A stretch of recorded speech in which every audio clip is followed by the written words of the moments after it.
Let's turn our focus to the Combine, which CBS Sports will have coverage from Indianapolis. You see the daily schedules there, including the workouts. A total of 319 prospects have been invited to attend this year's event from February 23rd through March 2nd.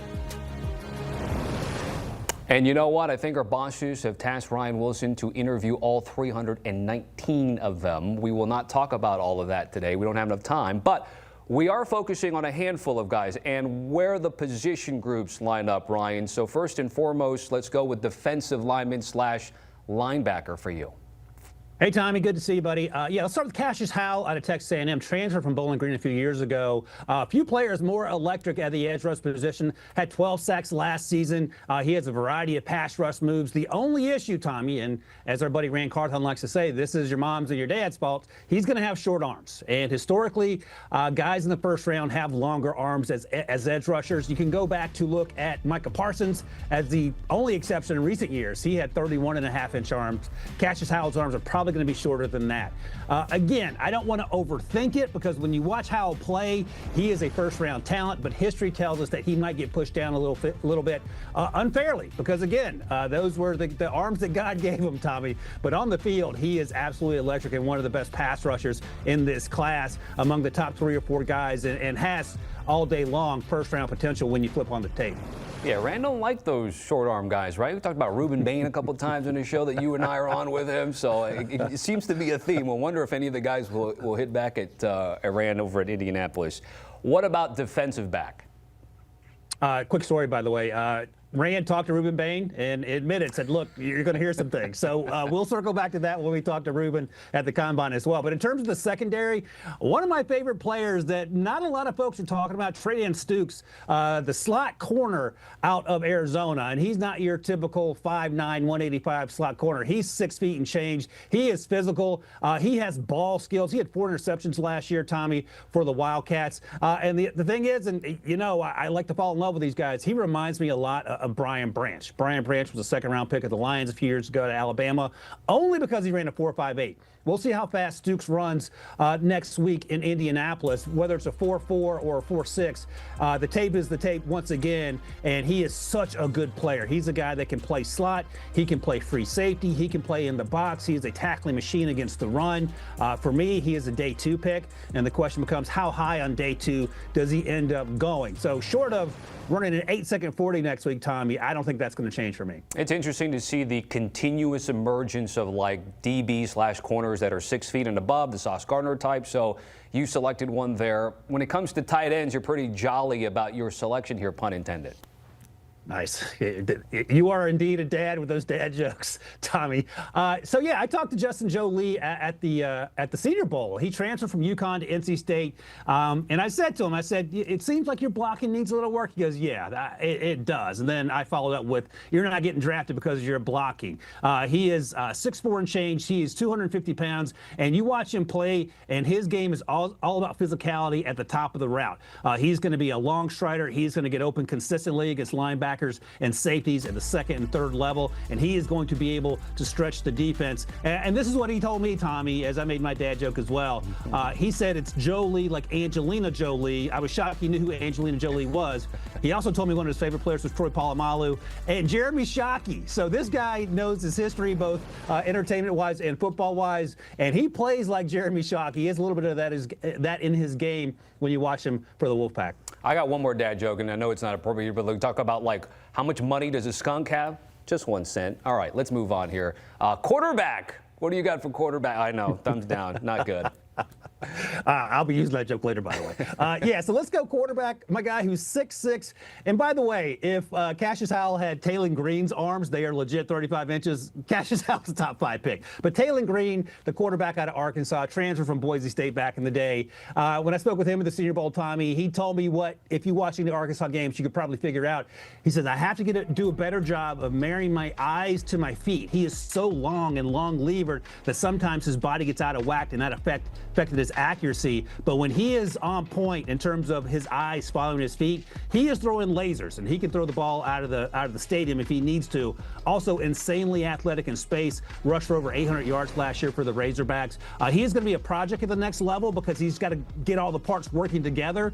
But he has a chance to be a special talent. He's going to be a day 3 guy unless something insane happens over the next 60 or so days. But the tools are through the roof. It's just a matter of putting it all together. And he's the type of guy that can go down to Indy, Tommy, and light it up because all he's doing is throwing bombs and letting guys run underneath him during those drills for the wide receivers. All right, so you mentioned the wide receivers. Do we have one in mind here for today's segment? Yeah, my guy Denzel Boston. I'm going to keep talking up Denzel until he's a bona fide first-round pick. He is legit 6'4". The knock on him is he's going to get compared to Keon Coleman unfairly.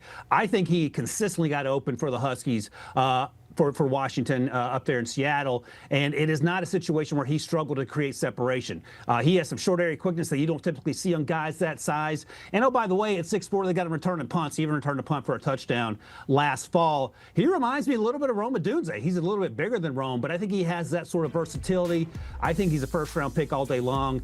I'm one of the few people that have him ahead of Jordan Tyson in my wide receiver rankings, Tommy, in part because Jordan struggled to stay healthy. Jordan's a fantastic football player, no doubt about it. But I love Denzel's game, and I wouldn't be surprised if he gets targeted by a team like the Steelers at 21, or maybe a little later by those Buffalo Bills, who certainly need a wide receiver as well. If he gets to the first round, he can attribute that to the Ryan Wilson bump, because you'll be talking about him today, all next week, and anybody that'll listen to you. How about running back? Who do you have targeted here? Yeah, Jamari Taylor is a fun running back to watch. Transferred from NC Central to UVA, and he does. Blocking is a thing that most running backs are going to have to work on. That's not going to be why you draft him. He is electric, plays with great contact balance. By that, I mean you can pop him in the hole if you're a linebacker. He will keep his feet and get an extra 5, 6, 7 yards. He's also utilized in the pass game. And sometimes you see running backs come out, and they're more running backs than receivers. That is not the case with Jamari Taylor. He can do a little bit of both. And he reminds me a little bit of what we see in these smaller backs, Tommy, that can do this and that. They can run and catch. This isn't a situation where you're talking about a Derrick Henry, just give him the ball and he's going to tread guys down the field. More of a Jalen Warren situation for the Steelers, where he's a versatile back. Probably won't go on day 2, more likely a day 3 guy, but he's going to be a guy in 8 or 9 months who are saying this is a fantastic steal for whatever team ends up drafting him. What about O-line? Yeah, Blake Miller, right tackle out of Clemson. And it's not often that you see a guy return to school and make vast improvements. Blake Miller in 2024 you saw the athleticism, but he was sort of all over the place. 2025, lights out. He made the improvements he needed to make. His footwork got better. His anchor got better. Played with more power at the point of attack against some of these edge rushers that he faced in the ACC. And I think he's going to be a top 40 pick. And it's funny, Tommy, when you look at my big board and others, there are a lot of right tackles in that top 40 selection, and just goes to show you that you can play left or right tackle, be a first round or close to a first round pick, because they're moving edge rushers all over the formation. It doesn't matter that necessarily they're going to line up on one side over the other. So you need 2 good tackles, and Blake Miller has done himself a great service by going back to Clemson and being one of the highlights on the Clemson team, Tommy, that last fall didn't exactly set it on fire. Well, before I let you go, I know you're going to be heading out there early next week, and we showed the schedule at the top of this segment in terms of position groups and workouts, but how many top prospects will work out? How many will opt for pro days? What's the sense you get in terms of people that have big names that they're looking at? Yeah, and this has been sort of the evolution of the combine, right, Tommy? Because medicals and interviews are the most important for teams, but we've seen players not work out. Our buddy Rick Spielman called Bryce Young out on not working out a few years ago, and Bryce's answer, and it's going to be an answer we're going to hear this week, Tommy, was, well, I want to wait till my pro day where I'm more comfortable throwing to my buddies, yada, yada, yada. If Fernando Mendoza works out, I will be absolutely and utterly shocked. I don't think that's going to happen. The other quarterbacks are going to need to probably do that, because we know that QB2, that race is wide open. So I want to see if Ty Simpson's going to throw. At the end of the day, it doesn't really matter, but teams like to check boxes and see if guys are going to compete and have those conversations. So Fernando Mendoza for sure. Sometimes the edge rushers and even the wide receivers won't run until the pro day, so we'll see what that looks like. But hopefully, fingers crossed, hoping they're playing, Tommy, but hopefully we see these guys work out, because that makes it that much more fun for us to talk about and obviously can enhance their draft stock. Yeah, selfishly, we all want guys to work out, but the top guys will probably say no, and the guys that have something to prove will say yes. And every year we do get a few of those that certainly have their draft stock improve. Ryan, certainly appreciate it. Safe travels as he will host many of the With the First Pick segments live from Indy with his co-host Rand Carthon. Scan the QR code, follow, like, and subscribe, and get ready for all that content from Indy. Welcome back to HQ Spotlight. The NFL Combine is going down in Indy next week, and lots of big-name running backs have received the invite to compete. Take a look at some of those names. Katron Allen out of Penn State, Matt Bredesen for Michigan, Damon Claiborne holding it down for Wake Forest, and Jonah Coleman for Washington, just to name a few. And we got a few of our own standouts joining us now, Ryan Wilson and Emory Hunt. Guys, we've got a really deep running back class this season with so much potential. Ryan, we'll start with you. Who are the guys you're keying in on that can live up to some of those high expectations this year? Hey, Tiffany. Hey, Emory. Good to see you guys. I'm going to start with Nick Singleton. We saw his name second on that list in that graphic that you talked about, Tiffany, behind Katron Allen. Nick Singleton is an insanely better athlete, and that's no disrespect to Katron. He's a track guy. He can move in space. The issue is he was banged up for much of 2025, only managed just over 500 yards. Go back in 2024, he rushed for over 1,100 yards, was an asset in the pass game, and this will be an opportunity for him to prove that he's healthy, number one. We know he can run. As it sits here, I actually have Katron Allen ranked higher than Nicholas Singleton on my draft board, but I think most people would agree that Singleton's a better athlete with the bigger upside. So this will be his first opportunity in Indy next week to prove that he can get back to that 2024 form and turn himself into what is probably now a day 3 pick into sneaking his way into day 2. How about Jeremiah Love out of Notre Dame? Everyone wants to talk about who's the next Jahmyr Gibbs, who's the next Bijan Robinson. It's going to be Jeremiah Love. And you think about why I say that and what he brings to the table, explosiveness. I want to see what he runs in the 40-yard dash. I hope he runs a 40-yard dash, because if you're the number one back, you want to solidify that, because it's a great crop of backs in this class, but Love is clear and above everyone else, and he can have a chance to show that with his explosiveness, when he jumps in the broad jump, what he does in terms of the vertical. But I really want to see him get out there and just straight out fly, crack that 4.3 barrier, which I think he can. Yeah, lots of athleticism going to be on display, and of course with the deep draft class that we have when it comes to running backs, some guys may not be getting all of the buzz. Ryan, who are your sleeper picks at back? Yeah, I'm going to go with Jamari Taylor out of UVA, transfer from North Carolina Central. So not a lot of buzz until he got to UVA, and then he sort of made his way into the scene. You see there, he's going to be about 5'9", about 200 pounds. In the mold of the backs we've sort of seen coming out the last 4 or 5 years, a Jalen Warren type. Short area quickness, he is explosive in small spaces, and we'll see that in some of the drills. The added bonus, Tiffany, is that he is also a really good receiver. So he can get the ball in space and basically turn a swing pass into punt return right, punt return left. I like him a lot. He's among my top 6 or 7 running backs, and I think he will definitely help himself next week in Indy and move up draft boards and certainly be on the radar of folks who didn't previously know who Jamari Taylor was prior to getting to Indy. Yeah, sometimes a team that a guy plays for, he kind of exemplifies or epitomizes that mascot. And you talk about the road runners of UTSA, that's Robert Henry right there. Tiffany, you do a great job calling games, and you've been in this situation before where you're trying to do a mid-game hit and somebody in the background just run up and down the field. That's what happened last year with Robert Henry. They was doing a pre-game hit or a drive hit, and here he's going up and down the field against Temple, breaking every 80-yard run he could. And so that carried over into this year. He started the season real hot, over 177 yards against Texas A&M, and he is someone that can legitimately fly. So excited to see him here at the Combine. Glad he carried over the last 2 games of 24 into the first 6 games of 25. And this is someone I think is going to really shock people. This year's version of Keaton Mitchell is right there in Robert Henry. And I appreciate that, Emory. You got to stay on your toes on the sideline because you never know what's going to end up happening. Sometimes we don't even know here, right? Let's talk about a few of the guys, Emory, that stood out. Some of them, maybe Swiss Army knives for their teams back in college, but when it comes to just playing running back and maybe going to that next level in the league, they may be considered long shots. Who are those guys? I would say Eli Heidenreich out of Navy, and this is unique because he was a high school wide receiver, plays slot back at Navy, which is usually the pitch guy. So he's kind of getting a little cross training as a running back. So he's used to running out in space. But at the East-West Shrine Bowl, he was primarily playing running back. So now you add all of those unique skills to the table, bring those to the table. He has a skill set that can translate to the NFL. You talk about someone that can run routes like a receiver. He's used to contact banging on him as a running back and showed that he's a matchup nightmare for any linebacker that lines up on him. So how he does in the position drills this week in Indy will be key for him, because that's one guy that I definitely would count on. Yeah, Heidenreich's a great call, Emory. I'm going to go down that similar path, Tiffany, with Desmond Reed out of Pitt, because you can see there just in that frame, he is undersized, and he is historically undersized. And you know what? I like to stand up for the little guys. He's 5'6", 162, and you would have to go back 200 years to find someone that size playing professional football. Professional football didn't even exist then. But like Heidenreich, he can play wide receiver. He can run the ball. He's going to be one of these Swiss Army knives where he's going to be used in space.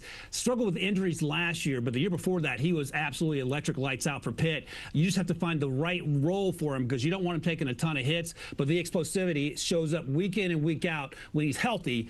The health part is the most important part of keeping him on the field, though. Hey, fun note about Heidenreich. He was a skier. Slalom. I don't know if you guys knew that. Had a couple of his games this season. So since we got the Olympics going on, might as well throw that out there. Guys, so many highlight reels that some of these players that we've talked about have posted this season. Ryan, who are your must-see backs at the Combine? Damon Claiborne out of Wake, and we talk a lot about these guys are former track guys. This guy is going to be the guy that you have running the 100. He legit ran 10.6 in high school, and if you're curious, that ranks top 95 percentile among all high school sprinters, and that translated to the field. Absolutely top-end speed and space, so once he gets to the second level, it's good night, Irene. You're not going to catch him, and he did a lot of that this year for Wake Forest. Needs to get better in pass protection, but we can say that about virtually every single running back coming into the draft. You're not drafting Claiborne to be a pass protector. You're drafting him to be explosive, and that's what we saw a lot of last season for Wake Forest. I'm a big Jonah Coleman fan. He is my number 2 running back in this draft class behind Jeremiah Love. And what I love most about his game is his first step quickness and explosiveness is right where you want it to be. He's the type of back, when he runs and how he runs, you're getting phone calls from across the country like, hey, man, you watching the game? This guy killing it out there, running back. That's what Jonah Coleman brings to the table. And I think this is a situation where he can show that first step quickness, the burst, the agility, the toughness that he has. I think this guy can go out there and kill it in Indy. Now, he's definitely must-see TV, not just based on his tape, but how he carries himself as well. Well, based on how you guys described these guys, there are teams that are just salivating, probably trying to get a running back this season for the NFL. Who are those teams that are in need of a back? And we'll start with you, Emory. Listen, I've been saying this thing since Ben. Anytime you pair a mobile quarterback with a talented tailback, the talented tailback is going to go crazy. So all I'm seeing right now is Jeremiah Love paired with Jaden Daniels in Washington. You go back, you look at Vince Young with Chris Johnson. He was CJ2K with Vince Young. He was CJ1K with everybody else. You look at Michael Vick and also Warwick Dunn. You look at what we just seen with Jalen Hurts and what he has done for Miles Sanders, what he's done for DeAndre Swift, and what he has just recently done for Saquon Barkley. You put a guy like this with a guy like that in terms of Jaden Daniels, this has a chance to really open up their offense. It gives them exactly what they need to kind of salt out a lot of these games on the back end of their schedule. I hope Jeremiah Love can end up in the nation's capital. Hey, Tiffany, I'm going to take Emory's theory and move it out to the Southwest, because should Kyler Murray keep his job, let's get him some help. James Conner has been wonderful, but he's battled injuries. Trey Benson has been pretty good when he's healthy. How about Nicholas Singleton out in Arizona, whether it's Kyler or someone else at quarterback? And here's the thing about Singleton. You might get him for a bargain because, as I pointed out earlier, he struggled with injuries in 2025, wasn't the player we saw the year before. So you might be able to get him late day 2, even early day 3, in which case you can address other needs earlier in the draft, which start with offensive line and along the defensive line and just about everywhere else, including quarterback. But Nick Singleton could end up being a draft steal, especially if you can sneak him in on day 3. All right, guys, looking forward to getting some more insight for you. So sit tight. We'll have you guys back in just a bit. Let's take a look at the CBS Sports prospect rankings when it comes to all these guys that are going to be out there eligible for the NFL draft and have declared. And look at that, Jeremiah Love, when we're looking at running back specifically, 10th overall. Ja'Jarian Price, 59th overall. Damon Claiborne, 117th. Jonah Coleman and then Katron Allen, you can see up there as well. Back here on Spotlight, and for all the attention the quarterbacks get for the on-field drills at the Combine, we'll also be paying close attention to the guys catching their passes, taking a peek at some of the notable wide receivers we'll see in Indy at the end of the month. I'm just going to throw it out there and say keep an eye on Mississippi State's Brennan Thompson. He's somebody that could put up a wild number in the 40-yard dash, but all of these prospects can't miss. And we're not going to miss any of them because our Ryan Wilson and Emory Hunt are going to make sure that we know everything there is to know about them. And we're going to start with a wide receiver you've chosen to have high expectations. Emory, you've picked Casey Concepcion. Ryan has him as a projected first rounder towards the end of day one. Sounds like both of you placing some high expectations on the A&M prospect. I'll start with you though, Emory. What do you like about Concepcion? Well, he did it to himself, Emily, because of what he did at NC State and what he did at Texas A&M. He's just explosive at all get out. This is someone you want the ball in his hands, and because he makes so many big plays, you're willing to overlook some of those drops he has, right? So if you score enough touchdowns, I don't care much about the drops. So therein lies why this is a big week for him to catch the football consistently. Can he avoid those concentration drops? Can he avoid those laps that he has where he may be looking upfield before the ball is secured? But in terms of running, jumping, and all of those junior Olympic tests they do at the Combine, he's going to kill those. But it's the football part of it that really excites you because he's such a versatile player. Yeah, I love me some Casey Concepcion. I also love me some Omar Cooper Jr. out of Indiana, who's sort of flown under the radar somehow, even though they won the national title. We talked a lot about Elijah Surratt, the wide receiver there, who's also going to get drafted and be at the Combine. We talked a lot about Charlie Becker down the stretch, who isn't draft eligible. It was so much fun. But I was talking to Kalon Black at the Senior Bowl and asking him specifically about Omar Cooper Jr., and he said he's never seen anyone contort their body and make the plays that Omar Cooper made. And you saw that in the Penn State game. You saw it throughout the rest of the season, making big plays down the stretch. He's going to be a day two guy, and he's going to be a glue guy, and he's going to be a guy that's going to get 40 to 60 catches every single year. May not be a number one, but he'll be so important to that team and that quarterback that you'll wonder how you live without him before he arrived on the scene. I remember going into that Penn State game, the worry was there was no Elijah Surratt, and then you see the catch that Omar Cooper Jr. makes in the back of the end zone, and you realize this Indiana team is national championship good, and the rest is history. Let's do a Combine sleeper at the wide receiver position. Ryan, your pick is Cincinnati's Jeff Caldwell. Why are we sleeping on him? And Emory knows this, probably not many other people know, but he went to Lindenwood first. So he took a circuitous path to make his way to the NFL Combine. But he made Bruce Feldman's freaks list, and that's probably underselling how freakishly athletic this young man is. Now, he's going to be 25 in a few weeks. I don't care, because he's not going to be a first-round pick. He's going to be a guy who is a high-end athlete who you throw the ball up to, and he's going to make circus-like catches. He's still raw as a route runner, and that sometimes happens when guys graduate from one level to the next. But he also has a lot of things that God gave him that other people do not have. And he, we talk about the Junior Olympics. Emory mentioned the Combine. That's where guys like Jeff Caldwell shine, and he will be on people's radars that previously didn't know who Jeff Caldwell was. And I think it's an opportunity for him to continue to improve his draft stock. Again, a little raw, but the athleticism is so much fun to watch, and it translates to the next level almost immediately. I have a running list of the things that were a mistake. My top three was the internet, speakerphone, and the airport. All three of those just a mistake. But one of the good things about the internet is that we saw Jalen Walthall have a viral moment when he was the one that had the celebration where he stood on his head. And he did that multiple times. When people were talking about it all across the world, they showed like 7 different clips. That tells you he's scoring multiple times across multiple games. And Ryan used the word contort your body. That's what he does extremely well. And because he's such a long leg athlete, you underestimate how he can get up and get out of dodge quickly after he catches the football. He's a tremendous talent. Was at the East-West Shrine Bowl, one of the best players in the FCS. Yes, he had the viral moment that was cute, that was funny, but it's because he's scoring touchdowns and he does so at a high clip. You talk about Incarnate Word, too, where he played football. That was a school that I had never heard of until Cam Ward, who went #1 overall in the draft, came out of there. So some sneaky good prospects from Incarnate Word. Let's keep that going and talk about some long shots to watch here. You both pick guys outside of the Power Conference here, but Emory, I'll start with you. You want to highlight Bryce Lance from North Dakota State. What do we need to know about him? having been to Fargo, North Dakota, you'll never hear me say a bad word about the selection of steaks they have out there. Fantastic food choices out there in Fargo. But Lance is someone that is outstanding at playing above the rim. He's 6'3", about 205 pounds. Feel like he's been there forever. That's probably because he has. He's going to be a 25-year-old rookie. So you worry about upside, but in terms of what he can do right now for you, again, height, length, athleticism, jumping ability, and also has the ability to really accelerate once he has a football in his hands. And if you're looking for an outside X receiver, Bryce Lance is that guy. He's been that guy for multiple seasons at North Dakota State. Emory, it felt like he was there so long because his brother was there before he was. So the Trays and the Bryces have been there for 10 years. I'm going to go with Ted Hurst, another guy, as you mentioned, Emily, not a lot of folks are talking about.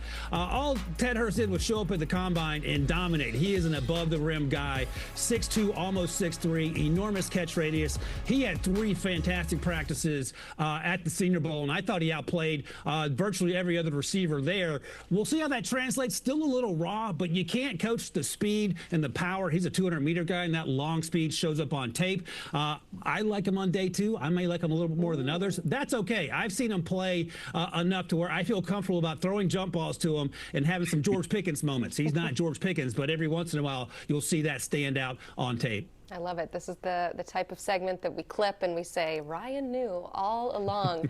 How about some must-see wide receivers? Ryan, I mentioned him at the beginning of this segment. Brennan Thompson, he is your pick for must-see. What are we going to see from him at the Combine?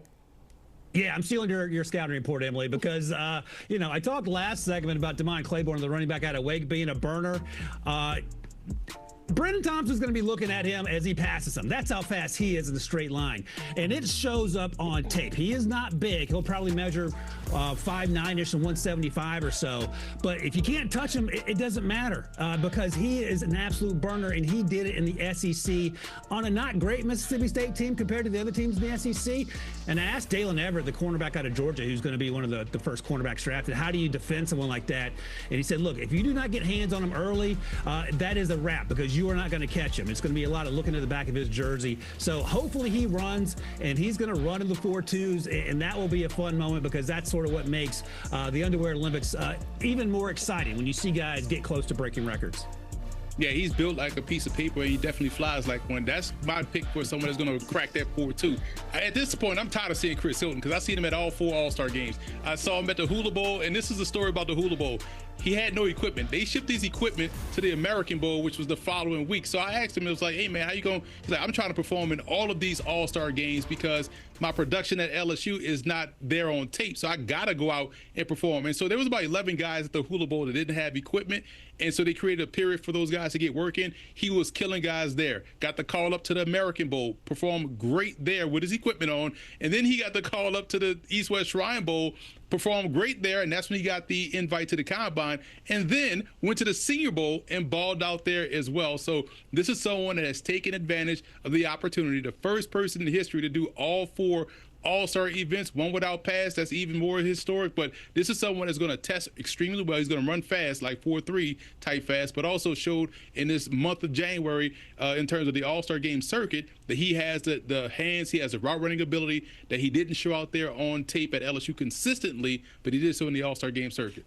Yeah, Emory, I was a little surprised when you said you're sick of him because I think LSU fans are left wanting more, and in a season that, or not a season, but a career that was marred by a bunch of injuries. But good to see him trying to put that tape out there where he can. How about the teams that are looking for some of these Combine wide receivers, doing some work for them? Ryan, you've picked the Steelers. Emory, the Browns. We got a little AFC North theme going here. Emory, why are the Browns, or what, I guess, are the Browns looking for in a wide receiver? Someone that can catch the football consistently. We saw them drop a lot of easy passes last year. And KC Concepcion, maybe with their first or second first round pick, depending on if they go tackle first or tackle second. But KC Concepcion, I think, is exactly what a guy like Shedeur Sanders needs. Someone that can take a short pass a long way. You don't have to get him deep down the field. You would like him to, and he also can do that. But he is someone that you kind of want to touch the ball. Sort of similar to what the Ravens have in Zay Flowers. If you can get somebody like that for Cleveland and build around that with what you have in Harold Fannin, what you have in the run game, now you have an offense that's functional and a guy that can be dependable in KC Concepcion. Unlike Cleveland, Pittsburgh doesn't know who their quarterback is, but they still need to have someone to throw the ball to outside of DK Metcalf. I went with Omar Cooper Jr., and if they can get him in the second round, that will be an absolute steal. Fill some other needs with that 21st pick overall. Get Omar Cooper Jr. out there as your number 2 opposite DK Metcalf. And now we can start moving the ball down the field and feel a little bit better about it once we figure out, Emily, who the quarterback's going to actually be. Which is very important if they want to be active in free agency, but that's why you draft a wide receiver, too. They don't care. They're just going to the team that drafts them. Looking forward to it, guys. Thank you for breaking down those wide receivers. For more on how our CBS Sports crew views this group, you can check out the full prospect rankings on CBSSports.com. You're looking at the top 7 right now. These are all in the top 40 of overall player rankings. So this is what I mean when I say we got some depth at the wide receiver position. HQ Spotlight rolls along, and the Combine begins on Monday, and we are on now to notable D linemen that we'll see perform next week. Duke's Vincent Anthony Jr., David Bailey out of Texas Tech, Miami's Ruben Bain Jr., and Cameron Ball out of Arkansas, just some of the key names that you will see this coming week. All right, let's welcome back Ryan Wilson and Emory Hunt. Guys, high expectations next week. Ryan, who do you think is going to meet or exceed the bar that's been set? If Caleb Banks out of Florida does at the Combine what he did at the Senior Bowl a few weeks ago, he will far exceed what the expectations have been, primarily because he was hurt for all of 2025 except for a game or two. All he did was go down to Mobile, Alabama at 6'6", 330, 35-inch arms, practice every single day, and dominate. And a lot of the defensive linemen in this class, the interior guys, are good against the run but don't have that balance of pass rush. Not number 88. He can do a little bit of everything, and he is... If he's healthy, Tiffany, he is a top 15 pick, and I think that's just something to monitor as we get through this draft process, and it'll continue. It started in Mobile. It'll continue next week in Indianapolis. There's some great pass rushers in this class, and David Bailey is one that I'm excited to see out of Texas Tech. You look at him out there on film, and you watch a guy that just straight out there with no gloves on, no swag, no nothing, just go out there and get sacks. I like that about him. It shows he's about his business, and when you watch him play, it's either he's winning with power, he's winning with bend around the edge, and I think he's going to stand out in those bag drills. If he goes out there, like he did in the season with no pad, with no gloves and no wrist tape on, I think he got to up the ante at the Combine. Just go out there ashy, no socks, no haircut, and dominate. I don't even know where to go with that. Just get sacks, I guess. Okay, so when we're talking about sleeper picks, Emory, who's on your radar to watch? Who needs to go out there maybe ashy next week? Well, I will, as the fellow resident Louisiana New Orleanian, I will tell you guys there's no bad football in the state of Louisiana. And Caleb Proctor of Southeastern Louisiana exemplifies that because he is undersized as a 3 technique, but he can play across the front in any one of the techniques on the defensive line. And he had an outstanding game against LSU. He played big against Louisiana Tech. So anytime they played an FBS opponent, he brought his A game, and he went down there and did a great job during the All-Star game circuit. So Caleb Proctor is someone that has the quickness, the twist, the versatility to really shine in those bag drills and those agility drills. Watch him dominate in that L drill as well. This is someone to keep an eye on. He's a draftable guy, early day 3, late day 2 type grade. I'm going to go with Rayshawn Benny out of Michigan, another interior defensive lineman. I mentioned a moment ago there are not a lot of pass rushers in this class. He is hopped up getting off the ball. He moves. He plays with a ton of juice. Only had 2 sacks, and that's not necessarily low, Tiffany, for an interior defensive lineman, but he gets home frequently, so he's getting there. You see right there, he had several passes knocked down. Gets his hands up if he can't get home. Not a lot of conversation about him, and that's through no fault of his own. I think he's going to be an early day 3 guy, maybe even better than that if he tests well, because he fits the profile of what you're looking for at 6'3", 300 pounds. His arms are plenty long enough. It's just a matter of him getting on the radar for perhaps folks that haven't quite seen him yet. Yeah, I was just going to say that's a big dude, and some of those guys are going to make a name for themselves next week, and especially maybe some guys, Ryan, that you would consider long shots. Who are you keying in on? Skylar Gill-Howard out of Texas Tech. I actually talked to him last week and wrote about it on CBSSports.com. One of my favorite players in this draft class. He's 5'11". He's 282. He plays on the interior defensive line. He started his career at Division II Upper Iowa University, transferred to Northern Illinois, then made his way to Texas Tech. And he began, Tiffany, as a 230-pound linebacker. NIU said, we need you to play D-tackle. He's like, okay. And he's like, wait, what? And all he did, you see him here. This is a pick 6 against Kent State, 55 yards. They could not catch him. So he is juiced up athletically. He is so much fun to watch. I know Emory had a soft spot for Willie Lampkin, the offensive lineman, undersized last year at UNC. This is the defensive tackle version of Willie Lampkin, but I think he's going to get drafted. Shout out to the Peacocks of Upper Iowa and what they got going on. There's a lot of good prospects coming out of Upper Iowa, man. I don't know what they feed those dudes up there. But I would go with Mason Rager out of Wisconsin. And what I love about his game is the fact that he took the opportunity to stand out when everyone's watching at the All-Star game. He was at the East-West Shrine Bowl. 3 sacks in that ball game, won the defensive MVP. And if you're a guy that can get home, we all know what that's like at the NFL level. They're looking for pass rushers, whether you're a down in, down out guy or a situational guy. Can you get to the quarterback? Can you get home? Rager can do just that. He did it in an impressive fashion at the All-Star game. Everyone's always looking for the best pass rusher or generational talent, and lots of versatility in this year's class. Ryan, who are the must-see guys to watch next week? Well, let's stay in Lubbock. Romello Height, who is also had a circuitous path getting to Texas Tech. Started at Auburn, was at USC, then Georgia Tech, and then finally Texas Tech. He's undersized in terms of the weight. He's plenty tall. He's 6'2" and change, but he's only 234. He does not know he's 234, Tiffany. He plays like he's 255, and he is absolutely explosive. Played opposite David Bailey.